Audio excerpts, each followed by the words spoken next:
ولی دکنی اردو غزل کا بابائے آدم۔ ولی دکنی جنہیں مولانا آزاد نے اردو غزل کا بابائے آدم کہا ہے، ولی کے نام کے بارے میں مختلف اقوال ہیں۔ مولانا محمد حسین آزاد نے ولی کا پورا نام شمس ولی اللہ دکنی لکھا ہے۔ نصیر الدین ہاشمی نے ولی دکنی کا پورا نام ولی محمد لکھا ہے۔ اس کے علاوہ اور بھی نام کتابوں میں ملتے ہیں، مثلاً محمد ولی، ولی الدین، ولی وغیرہ۔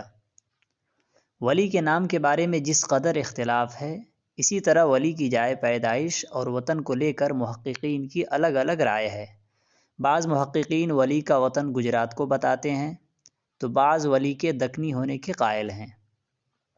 چنانچہ نصیر الدین ہاشمی لکھتے ہیں، مہاراشٹر کے چند ادیب ولی کو گجرات کا شاعر قرار دیتے ہیں، مگر ہم کو اس سے اتفاق نہیں ہے، کیونکہ ولی کے ہم عصر اور دوست شاہ ابو المعالی کے فرزند کا جو قلمی دیوان ہے، اس میں انہوں نے ولی کو دکنی شاعر تسلیم کیا ہے، اور گجرات کو دکن میں شامل نہیں کیا جا سکتا۔ دوسری طرف محمد حسین آزاد ولی کے متعلق لکھتے ہیں، ولی احمد آباد گجرات کے رہنے والے تھے اور شاہ وجی الدین کے مشہور خاندان سے تھے۔ میر تقی میر اپنے تذکرے میں ولی کو اورنگ آبادی لکھتے ہیں۔ رام بابو سکسینہ تحریر کرتے ہیں، ان کی ولادت اورنگ آباد میں 1079 ہجری مطابق 1668 عیسوی میں ہوئی۔ ولی کی تاریخ پیدائش کی طرح صحیح تاریخ وفات بھی تاریخی دھندلکے میں ہے۔ بعضوں کا خیال ہے کہ ولی کا انتقال 1155 ہجری میں ہوا اور بعض 1143 ہجری کو صحیح مانتے ہیں۔ مولوی عبدالحق صاحب کی تحقیق کے مطابق ولی کا انتقال 1119 ہجری میں ہوا۔ رام بابو سکسینہ تاریخ وفات 1155 ہجری مطابق 1744 عیسوی تحریر کرتے ہیں، اور بعض محققین کی تحقیق کے مطابق سن وفات 1720 عیسوی ہے۔ ان مختلف اقوال اور خود ولی کے اس شعر کے سبب ولی ایران و توران میں ہے مشہور، وطن گو اس کا گجرات و دکن ہے۔ ولی کے صحیح مولد و منشا کا علم نہ ہو سکا۔ ولی دکنی گجرات کے مشہور صوفی شاہ وجی الدین کے خاندان سے تھے۔ ولی نے اپنی تعلیم اپنے گھر خاندان میں ہی حاصل کی اور ایک لمبا عرصہ گجرات میں گزارا۔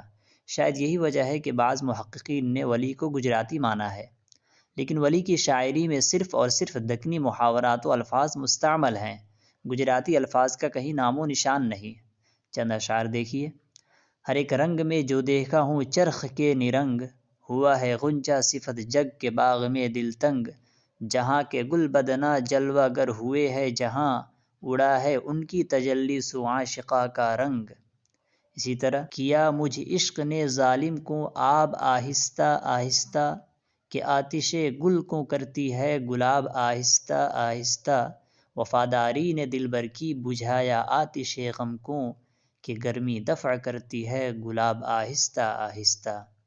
مذکورہ اشعار میں موجود الفاظ بدنا، عاشقاں، کو وغیرہ دکنی اردو کے الفاظ ہیں، لہٰذا ولی کے کلام کو دیکھ کر میر تقی میر کا قول کہ ولی اورنگ آبادی تھے قرینِ قیاس معلوم ہوتا ہے۔ شمالی ہند کی شاعری پر ولی کے کلام کے اثرات۔ شمالی ہند میں ولی کے دیوان کی آمد سے ہی اردو شاعری کا باقاعدہ آغاز ہوتا ہے۔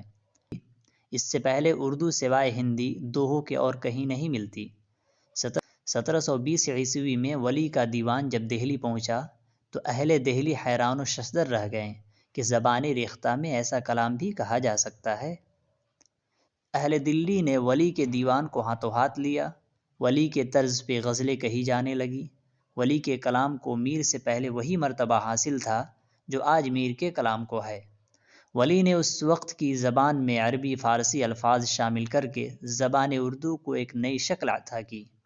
ولی نے اپنی ذہانت سے ردیف، غزلیں، مخمس، مثنوی اور رباعیات ایسے انداز میں تحریر کی کہ انہیں پڑھ کر کوئی یہ نہیں کہہ سکتا کہ یہ آج سے 350 سال پہلے کی زبان ہے۔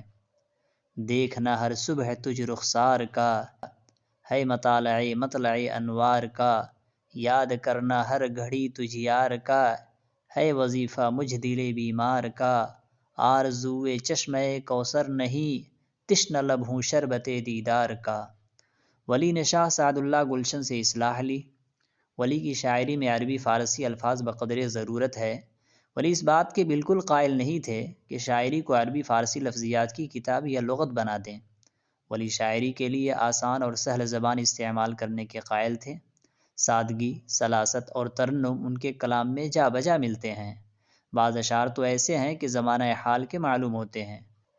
خوب رو خوب کام کرتے ہیں، ایک نگہ میں غلام کرتے ہیں۔ مولانا حسین آزاد لکھتے ہیں، ولی کو اردو شاعری میں وہی مقام و مرتبہ حاصل ہے جو انگریزی میں چاصر، فارسی میں ردگی اور عربی میں محلل کو۔ وہ کسی کے شاگرد نہ تھے، اور یہ ثبوت ہے فصیح عرب کے قول کا کہ الشعراء تلاميذ الرحمن، کہ شعراء رحمان کے شاگرد ہوتے ہیں، انہیں کسی کی شاگردی اختیار کرنے کی ضرورت نہیں ہوتی۔ ولی نے ایک دیوان اور ایک کلیات چھوڑی۔